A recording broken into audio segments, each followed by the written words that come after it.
Hello everybody, this is Albert with Green Tea House. I hope you're doing well today. Today we're going to talk about one of the most famous teas on the planet, Persian tea, and why we decided to have it as our new blend for July of 2025.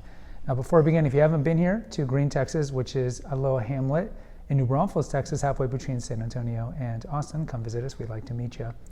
Also subscribe and hit the notification bell if you haven't done so already, so you can get these videos and little YouTube shorts that I do when they come out. And lastly, post a comment. So Persians, present day Iran of course, drink a lot of tea. They are in the top 10 of tea consumption per capita in the world. We did a video back when I was in Turkey, what is Turkish tea? The Turks drink quite a bit as well. Now, what do these two countries have in common aside from both being predominantly Islamic is that they both drink a lot of black tea. They drink a lot of black tea, but there are definitely differences between the two. So Persian tea, they call it chai over there. And we talked about in an episode earlier, I try to remember to put the banner up here, why do some countries in the world call tea, te, or a derivative of tea?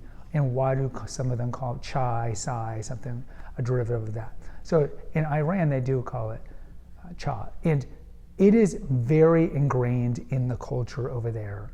You can look at historical reports dating back at least 300 years that they have been drinking tea. And remember, in the history of tea, you look at the original cultivation of tea was in southern China, but with the Silk Roads, which they already had 2,000 years ago, tea was leaving the country. Tea was going through the camel route up to Russia.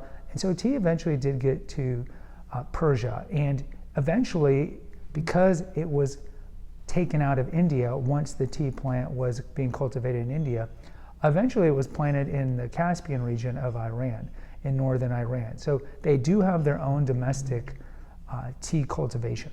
Now, what is Persian tea known for? Persian teas, probably when people think of Persian tea, they think of kind of the exotic things that they use. So they do use the samovar. The samovar is a Russian derivative. We have an episode here, exactly what is Russian tea. So they got that from the Russians. It is essentially a 3-in-1 kettle that can use to boil your water and to keep your tea hot, and as a little dispenser as well. So most Iranians or most Persians don't have a samovar in their house anymore, just like the Russians don't, but it is a great throwback. Also, Persian tea is typically drunk in a glass jar, similar to the Turks. They'll drink it in glass cups because they can show off the liquor.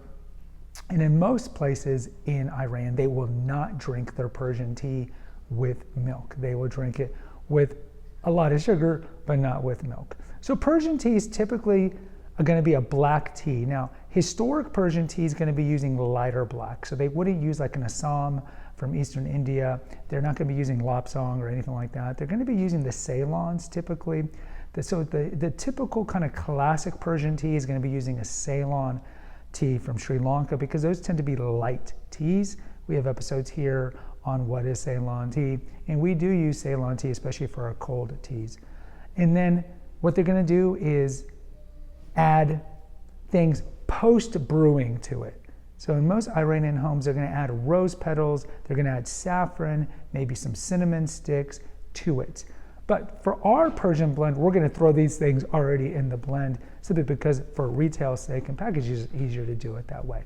So our Persian blend, it's our unique green tea house take on it, is going to be Ceylon black tip. So we're going to use Ceylon loose leaf or orthodox tea from Sri Lanka. And then we're going to put a good portion of cardamom because cardamom is kind of the go-to. When you think of Persian teas and Persian tea culture, you really think a lot of cardamom and rose. So we're going to put a lot of cardamom pods in it, and then we're going to put in rose, and we're going to put in cinnamon. And those are the 4 components of our Persian tea. How would you brew it?